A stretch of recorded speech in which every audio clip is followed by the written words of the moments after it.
Friends, तो आज का हमारा टॉपिक है ह्यूमन रिप्रोडक्शन के कुछ इंपॉर्टेंट टर्म्स। तो आज हम कुछ इंपॉर्टेंट टर्म्स को देखेंगे। पहला टर्म्स है गैमेटोजेनेसिस। जेनेसिस का मतलब होता है किसी भी चीज़ का फॉर्मेशन।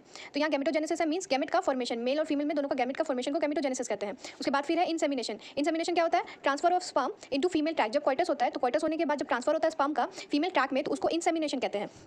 फिर आता है फर्टिलाइजेशन। फर्टिलाइजेशन मींस क्या होता है कि स्पर्म और ओवम का जो फ्यूजन होता है फ्लोपियन ट्यूब में, तो उसको फर्टिलाइजेशन कहते हैं। फिर होता है implantation. Implantation means attachment to uterine wall.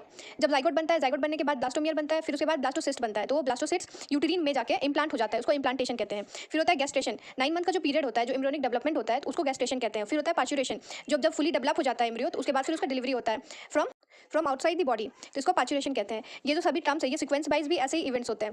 पहले होता है गैमेटोजेनेसिस, गैमेट का फॉर्मेशन। फिर होता है इंसेमिनेशन, क्वाइटस होने के बाद स्पर्म फीमेल ट्रैक में चला जाएगा, फिर वहाँ जाके फ्लोपियन ट्यूब में स्पर्म और ओवम दोनों फ्यूज होंगे, फ्यूज होकर फर्टिलाइजेशन होगा।